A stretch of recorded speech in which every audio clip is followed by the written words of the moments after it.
하나님, 오늘도 하나님의 선하심과 인자심을 의지하여 우리에게 주신 모든 상황과 환경 가운데 하나님이 주시는 생명과 복이 풍성해지기를 바라고 원합니다. 우리의 연약함과 부족함을 아시고 우리에게 있어야 될 것과 또 우리가 감당할 만한 것만을 말씀하신다 하셨사오니 그 말씀이 우리 안에 적용되어지게 하여 주셔서 우리가 하는 모든 생각과 계획과 순종과 그 결과를 기다리는 인내까지 하나님과 함께하는 기쁨이 되게 도와주시옵소서. 믿음으로 언금한 손길들 위에 복을 주시고 하나님을 사랑하여 행한 모든 일에 하나님이 약속한 복과 은혜가 늘 충만히 나타나도록 도우시고 함께하여 주시옵소서. 예수님의 이름으로 기도하였습니다. 아멘. 하나님의 말씀은 출애굽기 2장 1절에서 10절까지 말씀을 함께 합독하겠습니다. 출애굽기 2장 1절에서 10절까지 말씀입니다. 함께 읽습니다. 시작.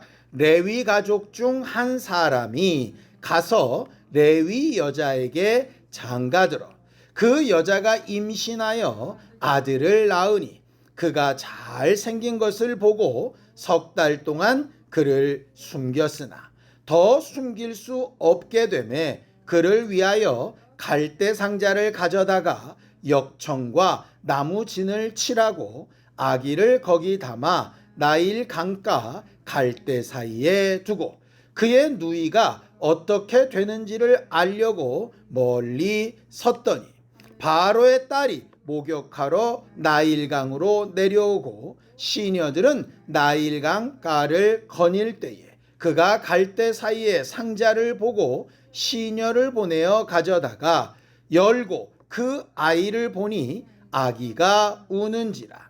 그가 그를 불쌍히 여겨 이르되 이는 히브리 사람의 아기로다. 그의 누이가 바로의 딸에게 이르되 내가 가서 당신을 위하여 히브리 여인 중에서 유모를 불러다가 이 아기에게 젖을 먹이게 하리이까. 바로의 딸이 그에게 이르되 가라 하매 그 소녀가 가서 그 아기의 어머니를 불러오니 바로의 딸이 그에게 이르되 이 아기를 데려다가 나를 위하여 젖을 먹이라. 내가 그 싹을 주리라. 여인이 아기를 데려다가 젖을 먹이더니 그 아기가 자라매 바로의 딸에게로 데려가니 그가 그의 아들이 되니라. 그가 그의 이름을 모세라 하여 이르되 이는 내가 그를 물에서 건져내었음이라 하였더라.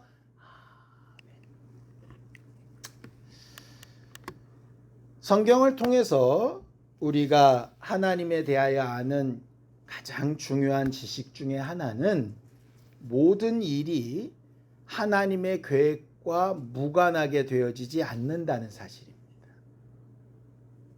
우연찮게 하나님의 계획과 상관없이 하나님이 어쩔 수 없는 상황에서 튀어나오는 것은 없다라는 거죠.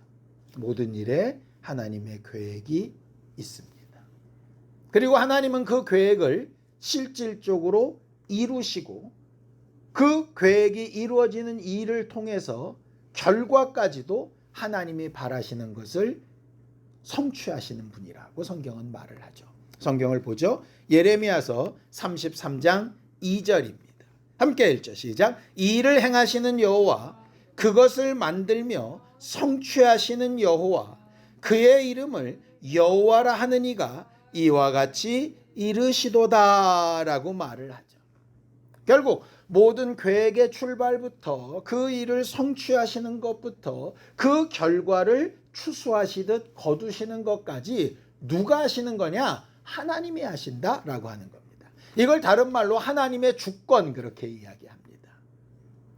하나님의 주권을 강조하다 보니 어디까지 이르게 되느냐? 예정론까지 가는 겁니다.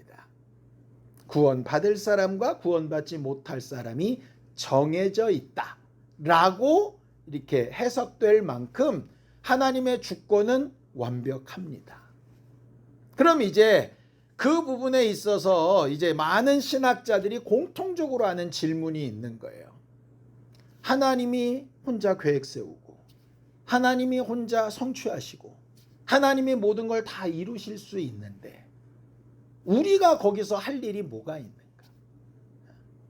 우리가 이렇게 열심히 뭔가를 해야 된다고 하고 예배를 해야 된다고 하고 뭔가를 뭐 수고해야 된다고 하고 헌신도 해야 된다고 하고 전도도 해야 된다고 하고 이게 도대체 무슨 의미가 있는가? 하나님이 다 알아서 하실 수 있을 텐데 뭐 이렇게 되는 거죠. 그러니까 예정론의 극한까지 가면 인간은 아무것도 아니다 이렇게 되는 거예요. 또 사람이 그래도 뭔가를 해야 되는 일이 있다 이렇게 가면 자꾸 하나님이 하시는 일에 한계가 있는 것처럼 느껴지는 거예요. 그래서 항상 이게 계속해서 충돌되는 하나님에 대한 지식입니다. 근데 성경은 거기에 대한 답을 이렇게 이야기하고 있어요. 사도행전 17장 24절에서 25절입니다. 함께 읽죠. 시작. 우주와 그 가운데 있는 만물을 지으신 하나님께서는 천지의 주제시니 손으로 지은 전에 계시지 아니하시고 또 무엇이 부족한 것처럼 사람의 손으로 섬김을 받으시는 것이 아니니 이는 만민에게 생명과 호흡과 만물을 친히 주시는 이심이니라 이렇게 되어 있습니다. 이걸 가만히 읽어보면 아까 우리가 읽었던 예레미야 33장 얘기랑 똑같은 것 같아요. 우린 할 것이 아무것도 없고 하나님만 다 온전하시다 이런 것 같은데 거기에 이렇게 되어져 있습니다. 무엇이 부족한 것처럼 사람의 손으로 섬김을 받는 게 아니다 이렇게 되어져 있죠. 그게 무슨 얘기냐면 섬김이 필요 없다가 아니고요. 부족해서 섬기라는 얘기가 아니다라는 말이에요. 이게 무슨 말이냐 이런 겁니다.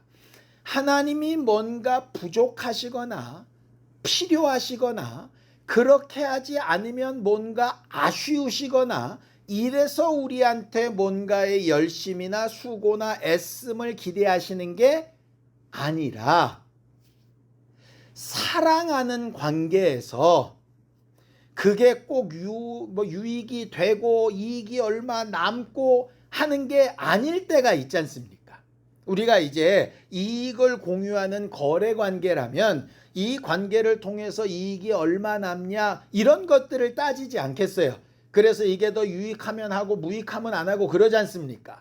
그런데 이게 사랑하는 관계에서는 어쩔 경우에는 이 유익함을 따지는 게 좀 무익할 때가 있잖아요.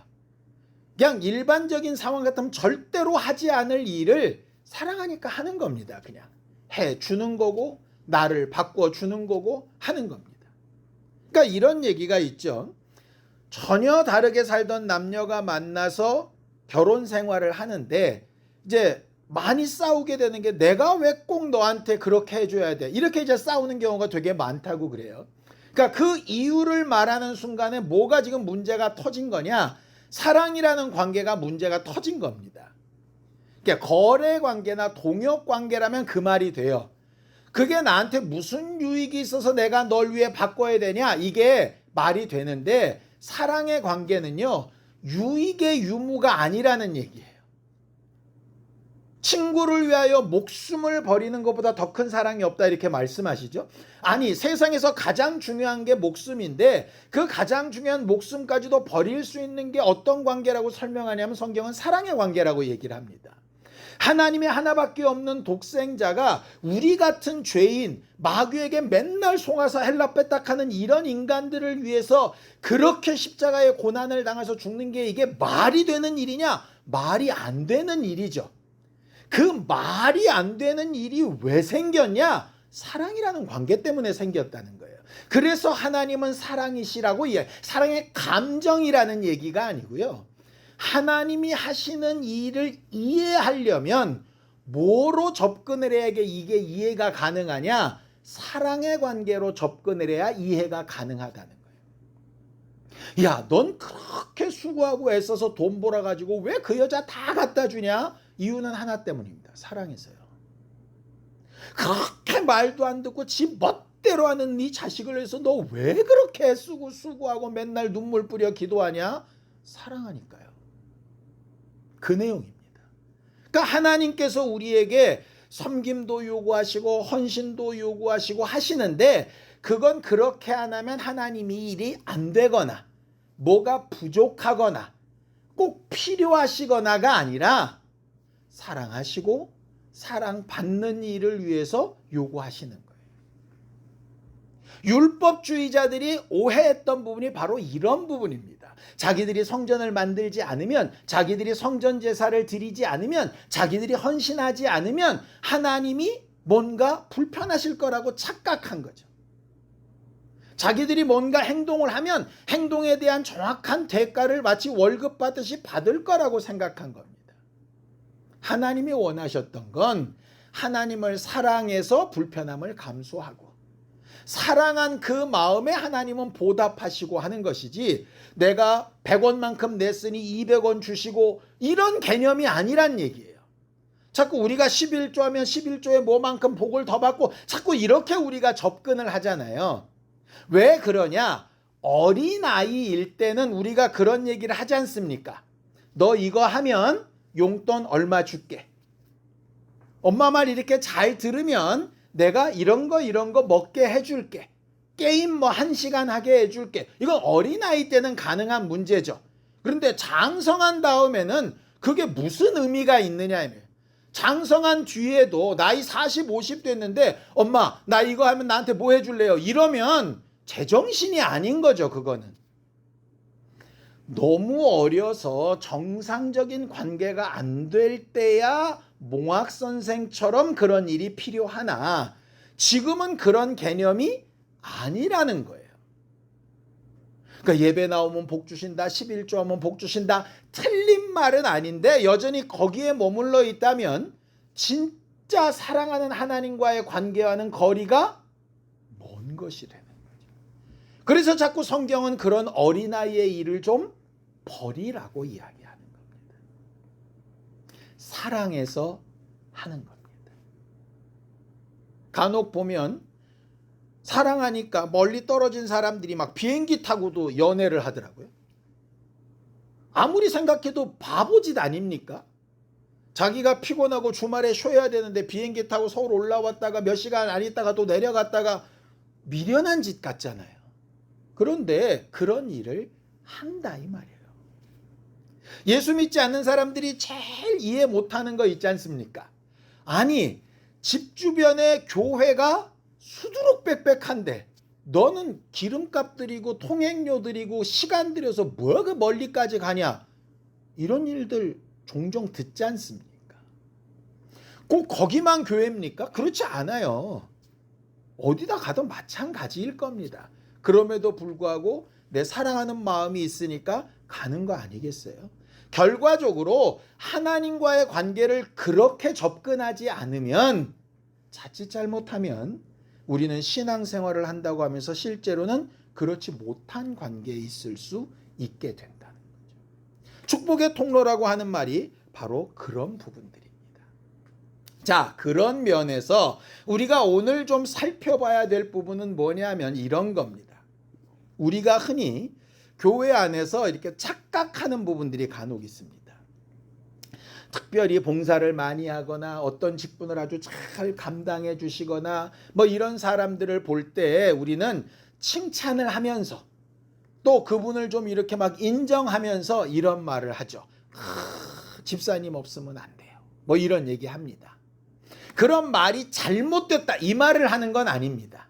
당연히 그렇게 말할 수 있고 굉장히 귀한 봉사고 헌신인 거 너무나 맞습니다. 한 사람 한 사람이 너무너무 귀하고 그 사람이 그 일을 맡아주는 게 우리 교회 또 우리 모든 관계에 굉장히 유익하고 좋다는 건 너무 당연한 일입니다. 그렇다고 해서 그 사람이 특별하다는 뜻은 아닙니다. 이걸 우리가 자꾸 착각하는 거예요. 대부분 그걸 어디다 많이 씁니까? 목사에 많이 쓰고 어떤 직분자에 많이 쓰고 특별히 어떤 재정을 담당해 주는 사람한테 많이 쓰고 보통 이렇게 되죠. 무슨 뜻인지는 알겠는데 성경은 분명히 이런 말씀으로 그렇지 않다는 걸 경고하고 있습니다. 누가복음 19장 40절입니다. 함께 읽죠. 시작. 대답하여 이르시되 내가 너희에게 말하노니 만일 이 사람들이 침묵하면 돌들이 소리 지르리라 하시니라. 이게 언제 때 말씀하시죠? 예수께서 호산나 다윗의 자손이여 그러면서 예루살렘에 막 입성하실 때 얘기입니다. 막 사람들이 그런 소리 하지 말라고, 찬양하지 말라고, 저 사람이 어떻게 메시아냐고 막 이렇게 입을 다물게 할 때 예수께서 말씀하시는 게 뭐냐면, 그 사람들이 찬양하지 않는다고 찬양할 대상이 없는 게 아니다. 돌멩이들이라도 얼마든지 그럴 수 있다. 그 대표적인 예가 뭐냐면 모세 사건입니다. 생각해 보세요. 이스라엘이 300년에서 400년 동안 노예 생활을 할 때 우리는 일제 36년 침략 생활을 받았잖아요. 36년 억압을 받은 다음에 해방을 해도 그 기쁨이 엄청나고 그 후과가 어마어마하지 않습니까? 아직까지도. 그런데 300년에서 400년 지배를 받았다고 생각을 해봅시다. 어떻겠는가? 기쁨도 10배가 넘을 거고요. 후과도 10배가 넘을 겁니다. 그 기쁨과 후과를 다 짊어지고 그들을 가나안 땅까지 끌고 인도했던 리더가 누구냐면 모세입니다. 우리가 오늘 보고 있는. 그런데 그 모세가 마지막 순간에 그들을 떠난다고 할 때 사람들의 마음이 어떻겠어요? 아니, 금송아지 사건이 왜 벌어졌습니까? 자기들 눈앞에 모세가 없으니까 당장 두렵고 떨려서 금송아지를 만든 거 아니었어요. 그만큼 대단했던 모세가 없어졌다고 하나님의 일이 멈췄나요? 아니요. 여호수아가 대신합니다. 사사기 시대 동안에 수많은 리더들이 막 들쑥날쑥하면서 이게 맞네 저게 맞네 정신없이 막 뺑뺑이 돌 때 혜성같이 등장했던 리더가 사무엘입니다. 사무엘이 온 민족을 다 통일시켜서 회개시키고 막 역사를 이뤘어요. 그런데 그 사무엘이 떠난 다음에 어떻게 됩니까? 이스라엘이 끝장났나요? 아니요. 사울같이 이상한 왕이 있었음에도 불구하고 다윗을 준비하셔서 하나님의 일은 계속됩니다. 심지어 하나님의 아들인 예수가 떠나시면 이 땅에 그 제자들이랑 다 어떻게 될까 고민할 때 예수 떠나신 이후에 2000년이 넘게 흘렀는데 교회가 없어지지 않는다니까요. 그러니 하물며 바울은 어떻겠어요? 사도행전에 보면 에베소 교인들이 막 울며 불며 난리가 나죠. 바울 떠나면 큰일 날 줄 알죠. 불편함이나 어려움은 잠시 있었지만 그렇다고 하나님의 일이 멈추지 않습니다. 왜냐? 매우 귀한 사람들, 한 사람 한 사람이 누구도 비교할 수 없는 대단히 중요한 사람들이기는 하나 특별하지 않습니다. 왜냐? 하나님이 이끌어 가시는 일이에요. 단지 그 사람들은 일정 시간, 일정 기능에 일정 범위를 하나님으로부터 부여받아서 그 일을 감당한 사람들일 뿐이에요. 그걸 성경은 뭐라고 부르느냐?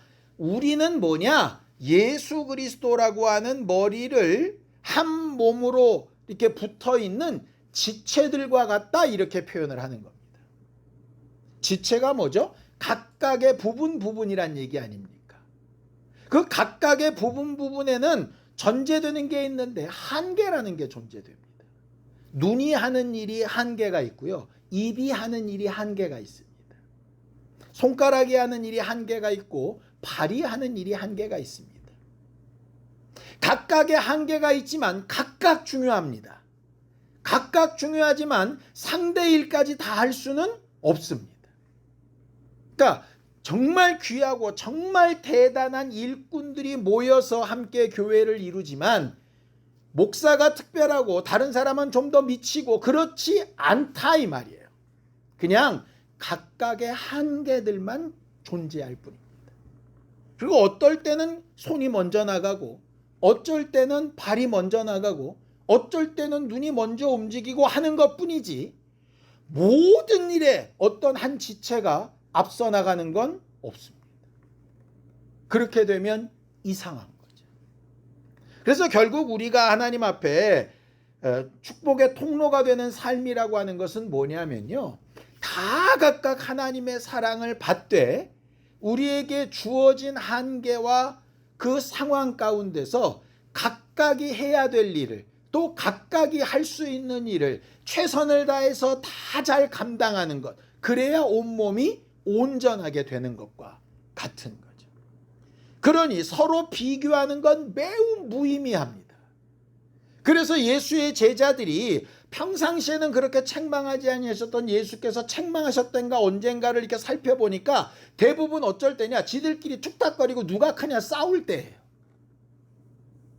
누가 더 능력이 많냐, 누가 더 기도 많이 하냐, 누가 더 예수와 가깝냐, 누가 수제자냐, 뭐 이딴 소리 할 때요. 예수께서 평소에는 그런 일을 얘기 안 하시는데 자기들끼리 누가 크냐 비교하고 싸울 때는 꼭 한마디씩 하셨어요. 심지어 베드로가 예수의 품 안에 있는 요한이 어떻게 될까를 물었을 때도 그 신경 쓰지 마, 그건 비교의 대상이 아니야, 이렇게 얘기하시는 겁니다. 저 사람이 부럽고 저 사람처럼 했으면 좋겠고, 뭐 우리의 마음이야 그럴 수 있겠죠. 성경에도 있는 것처럼 더 귀한 지체가 있고 더 연약한 지체가 있고 좋아 보이는 지체가 있고 드러난 지체가 있고 가리워진 지체가 있으니까 우리가 바라는 바는 좋아 보이고 드러나고 아름답고 그런 지체였으면 좋겠죠. 그러나 각각 정한 한계와 기능대로 가야 되는 거거든요. 그걸 겸손히 인정하고 받아들이고 수긍하고 내게 주어진 상황이나 환경 가운데서 내가 해야 될 일들을 최선을 다해 하는 것, 그것이 바로 축복의 통로가 되는 비결인 거예요. 오늘 본문은 우리가 되게 잘 아는 모세가 이렇게 구원받는 이야기로 나와 있습니다. 그런데 아주 단순한 이 사건에 굉장히 많은 사람들이 각각의 일을 다 잘 감당해서 이 일이 일어난 것을 보게 되어져요.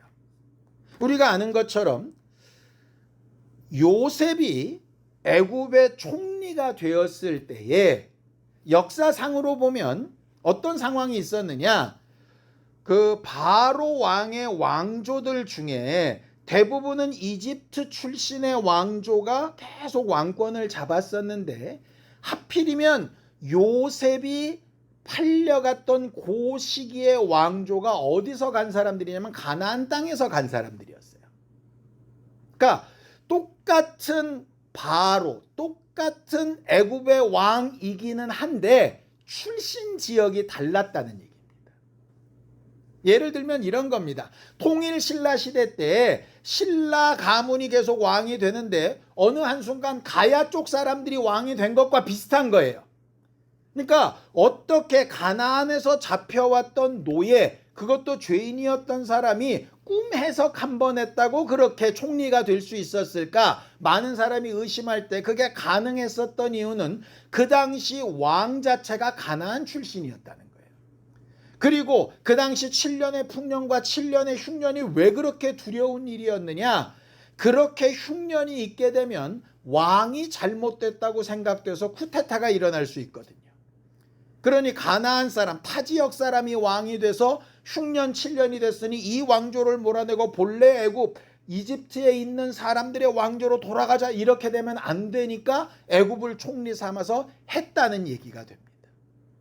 출애굽기 1장에 보면 나중에 요셉을 알지 못하는 왕이 세워졌다 이렇게 되어져 있습니다. 애굽은요, 어떤 문명보다 기록을 굉장히 중시하는 문명입니다. 그런데 어떻게 요셉을 모를 수 있겠어요? 그 본뜻은 뭐냐? 요셉과 상관이 없는 왕조라는 뜻입니다. 왕조가 바뀌었어요. 그러니까 가나안 족속들이 와서 침략을 받아서 왕은 왕인데 바로가 가나안 출신의 왕이었다가 애굽 출신의 왕조로 다시 바뀌었다는 얘기입니다. 자, 생각을 해봅시다. 애굽 출신의 왕조가 다시 바꿔서 가나안 족속 사람들을 밀어냈는데 자기들 주변에 누가 살고 있느냐? 요셉을 따라왔던 가나안 족속 사람들이 무지무지하게 많은 거예요. 그러면 이 사람들이 강대해지면 어떤 문제가 벌어지겠습니까? 얘들이 또 다시 가나안 족속을 왕조 삼아서 우리를 또 뒤집어 엎으면 어떡하지? 그래서 가나안 사람에서 온 것들, 그 히브리 사람들을 핍박하고 애를 못 낳게 하고 아들이면 죽이라 그러고 이런 말이 가능했던 이유가 그것 때문에 갑자기 뜬금없이 나온 얘기가 아닌 거예요. 이건 매우 정치적인 상황인데 정치적인 상황이 사실은 영적으로 굉장히 핍박당하는 상황이 됐던 거죠. 어쨌든 그 일의 결과로 왕이 명령을 내리죠. 이스라엘 사람들이 아이를 낳을 때 아들이면 죽여라, 딸이면 살려라.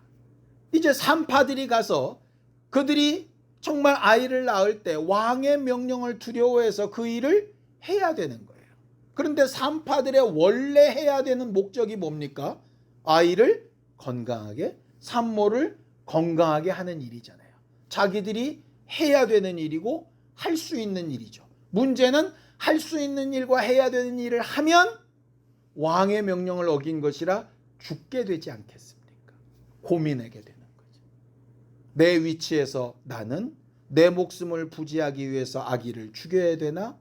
아니면 본래 내 해야 될 일을 위해서 살리고 위험 가운데 내 목숨을 내놓아야 하나? 그때 그들은 이렇게 선택을 하죠. 출애굽기 1장 17절입니다.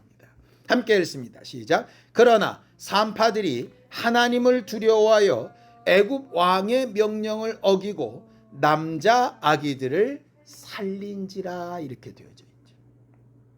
생각해 보세요. 이 산파들이 내가 이렇게 살린 아기들 중에 모세라는 인물이 태어날 거고 이 인물을 통해서 이스라엘 민족이 구원이 될 거고 그래서 가나안 땅을 정복할 거고 그래서 했겠습니까? 모세라는 존재도 모르고 그가 어떤 인물이 될지도 몰랐습니다. 단지 자기들에게 주어진 상황 가운데서 뭐만 했느냐? 자기들이 마땅히 해야 될 일들을 제대로 분별해서 했을 뿐이에요. 목숨을 잃는 것이 아니라 도리어 하나님께서 복을 주셔서 그들이 매우 부요해졌다. 성경은 그렇게 말을 합니다. 산파들이 말을 안 들으니까 이제 부모들에게 직접 명령을 합니다. 직접 부모들이 남자아이면 죽이고 여자아이면 살려라. 근데 죽일 때 어떻게 죽이느냐? 나일 강가에 던져라. 이렇게 되어져 있어요. 모세의 부모가 둘 다 레위인이었는데 아이를 낳았습니다. 근데 차마 죽일 수가 없었어요. 이것 때문이죠. 출애굽기 2장 2절입니다. 함께 읽죠. 시작. 그 여자가 임신하여 아들을 낳으니 그가 잘생긴 것을 보고 석 달 동안 그를 숨겼다. 이렇게 되어 있습니다. 여기 잘생겼다, 애가 예쁘게 생겼다, 모델 같았다 그런 뜻일까요? 성경은 이걸 또 해석하는 구절이 있습니다. 사도행전 7장 20절입니다. 함께 읽죠. 시작. 그때에 모세가 낳는데 하나님 보시기에 아름다운지라 그의 아버지의 집에서 석 달 동안 길렸더라. 이렇게 되어 있습니다. 그냥 아름다웠다는 얘기가 아니라 하나님이 보실 때 아름다웠더라. 이게 뭔 말이지? 하나님이 보시기에 아름다웠더라. 부모들이 선택했다는 얘기입니다. 내가 살기 위해서는 이 아이를 죽여야 되고 이 아이를 살리려면 내가 목숨을 걸어야 되는데 하나님의 눈빛으로 보면 내가 어떻게 해야 될까? 이렇게 선택했다는 얘기예요. 그냥 보기 예뻐서 살렸다가 아니라 하나님의 입장에서 보면 부모로서 내게 주신 이 아이를 어떻게 하는 게 하나님의 입장에 맞을까? 이 어렵고 힘든 상황에서 나는 어떻게 하는 게 하나님의 입장에 아름다울까? 이걸 생각했다는 얘기예요. 예수께서 겟세마네 동산에서 이 잔을 내게서 옮겨달라고 하면서도 고백하셨던 게 뭡니까? 내가 볼 때는 이게 대단히 부담스럽고 어렵고 힘든 일이 맞지만 하나님의 눈으로 보면 이게 아름답고 좋은 일이니 감당할 수 있는 힘을 달라고 기도하셨던 게 예수님 아니었어요? 결국 그들은 하나님의 눈빛으로 그 일을 봤다는 얘기예요. 우리가 어떤 일을 하거나 결정할 때 내게 유익이 되냐 안 되냐, 이게 나한테 쉽냐 어렵냐, 보통 이렇게 선택들을 합니다.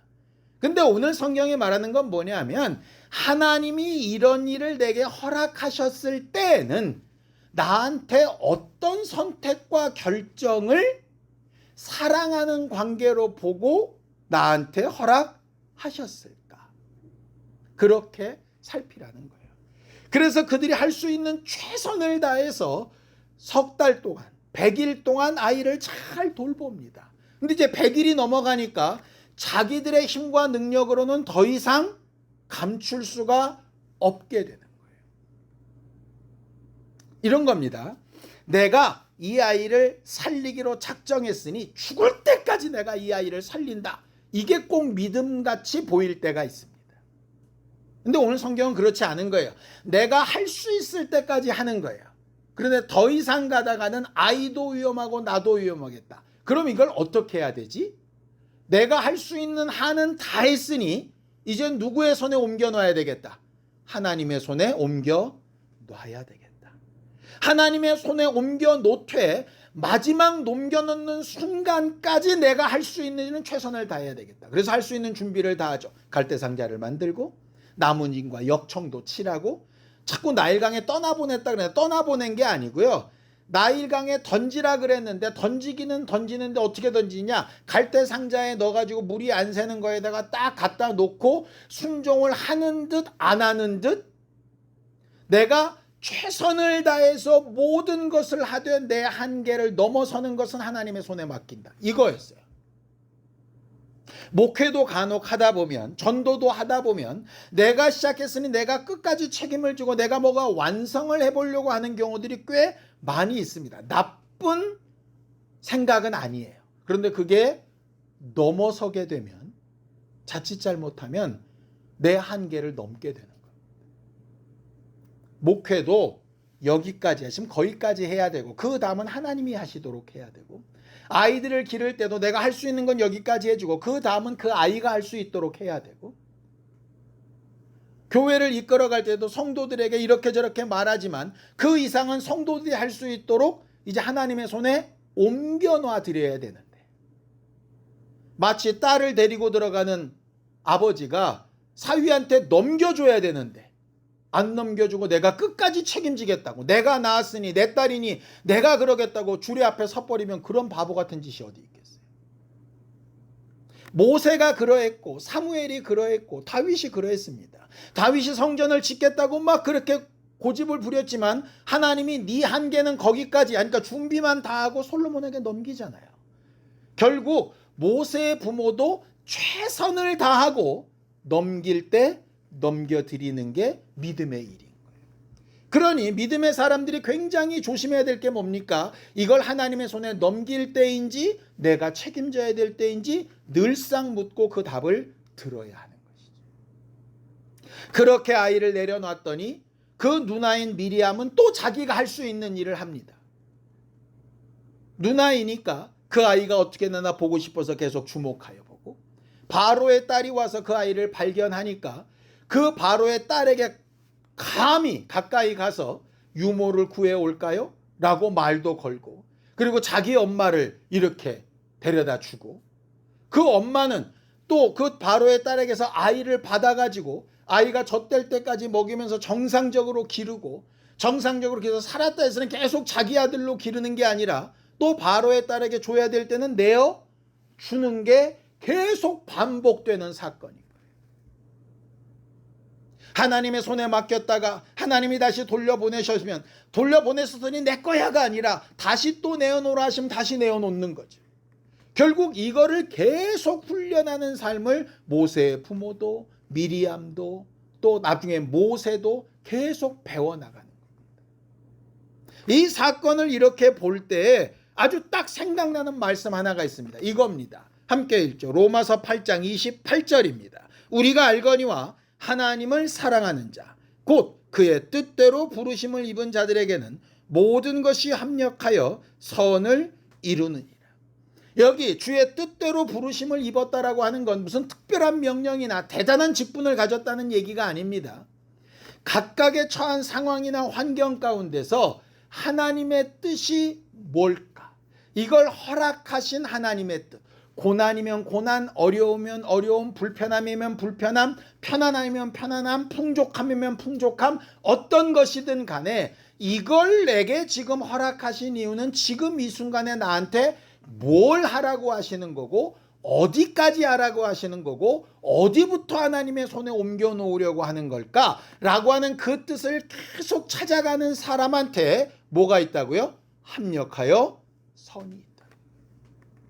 그래서 간혹 우리의 기도가 이루어지는 게 하나님의 뜻일 수 있고 간혹 우리의 생각과 반대로 응답되는 게 하나님의 뜻일 수 있지 않겠습니까? 그거를 분별해 나가며 매 순간 찾는 것이 굉장히 중요해요.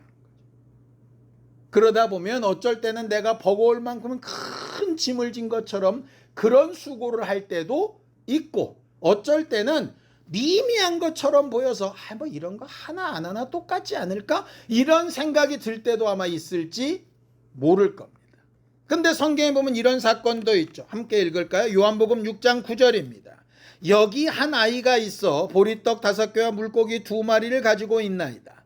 그러나 그것이 이 많은 사람에게 얼마나 되겠사옵나이까.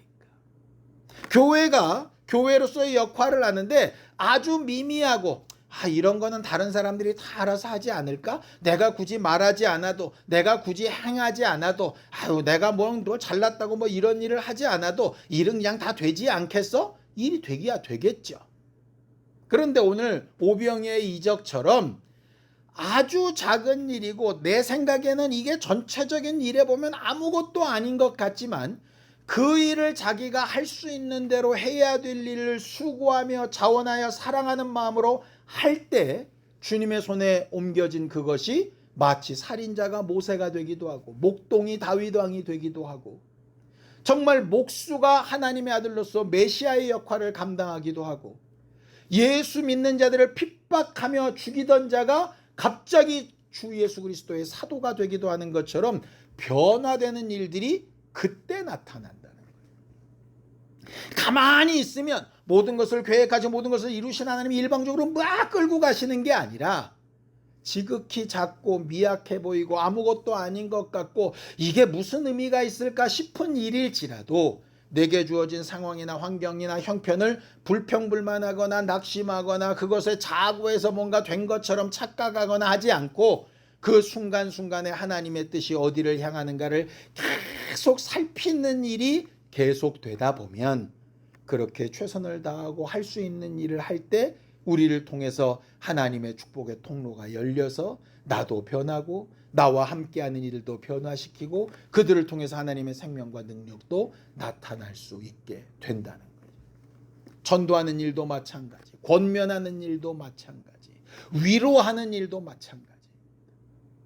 목사는 목사의 일을 하는 거고 성도는 성도의 일을 하는 거고 성도들 각자들도 자기의 일을 자기가 하는 겁니다.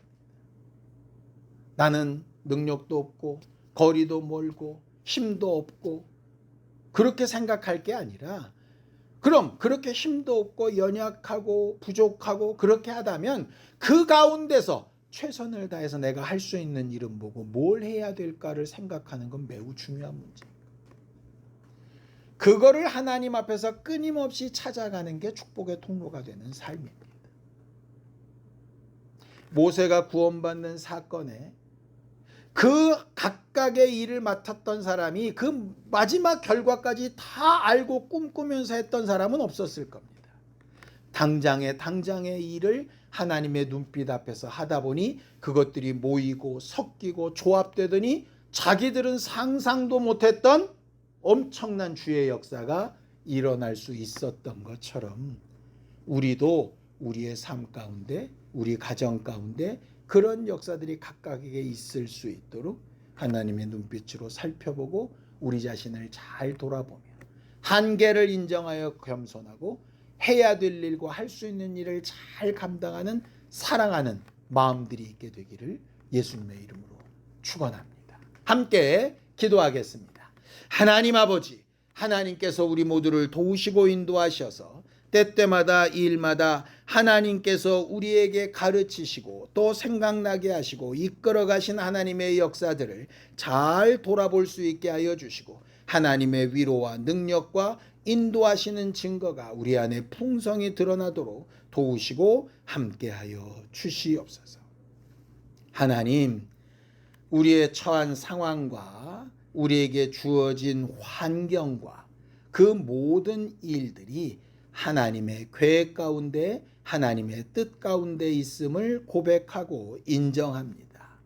하나님이 그렇게 허락하시고 인도하실 때에 분명한 뜻이 있고 계획이 있으셔서 우리에게 맡기신 일이라 생각하고 우리가 할 수 있는 일, 해야 되는 일을 최선을 다하여 감당하되 자기의 한계를 잘 알고 그 한계에 이르기까지 수고하되 결정적인 순간에 하나님의 손을 의탁하고 하나님과 함께하는 거룩한 교회들이 되게 도와주시옵소서. 예수님의 이름으로 기도하였습니다. 아멘. 이제는 우리 주 예수 그리스도의 은혜와 하나님 아버지의 극진하신 사랑과 성령님의 감동하시고 교통하시며 함께하시는 분명한 증거가 하나님 앞에 할 수 있는 일을 최선을 다하여 잘 감당하고 사랑을 고백하기로 결심한 우리 모두 위에 이제부터 영원까지 함께 있을지어다. 아멘.